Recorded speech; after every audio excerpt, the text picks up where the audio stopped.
what do you make of this large-scale attack? Such casualty, 14 dead already, hundreds injured. What does it say about the capabilities in Barcelona and the surrounding areas in terms of its fight against terror?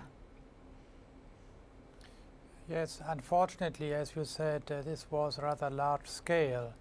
What we had seen in the recent past was rather people who acted individually and didn't get very far. But in the case of Barcelona, apparently up to 10 people were involved, forming an entire cell. And it is preoccupying that the Spanish police hadn't discovered this cell beforehand. It means that the level of dedication of these Islamists remains very high, and our security forces have to do even more to find them out. At this point, we do not know exactly whether it is domestically grown terror or hate crimes or the nature of this yet, and yet the suspicion was about terrorist attack, even though 12 people of that cell, in fact, have been identified. But the driver is still on the run. Mr. Gros, what do the police say these days? And are other European countries were also in alliance in order to catch this guy? Yes, of course, there will be a European-wide hunt underway, and all the European security forces are actually working very much together. So I think this will be a case where Europe, in that sense, will not be wanting.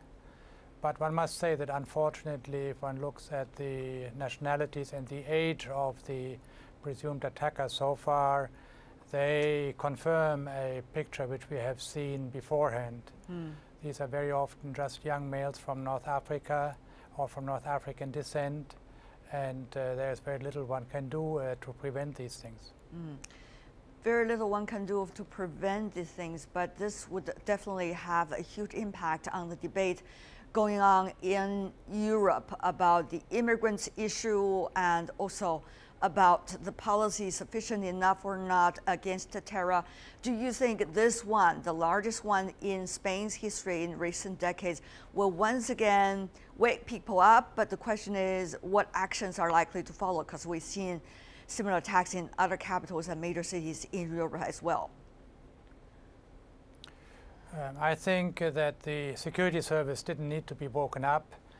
They knew that sometimes something will happen, because you cannot guarantee security, you cannot prevent all of the attacks. We don't know about all of the attacks which have already been prevented, and if you talk to the people in the security service, they tell you there are many of them which we do not see.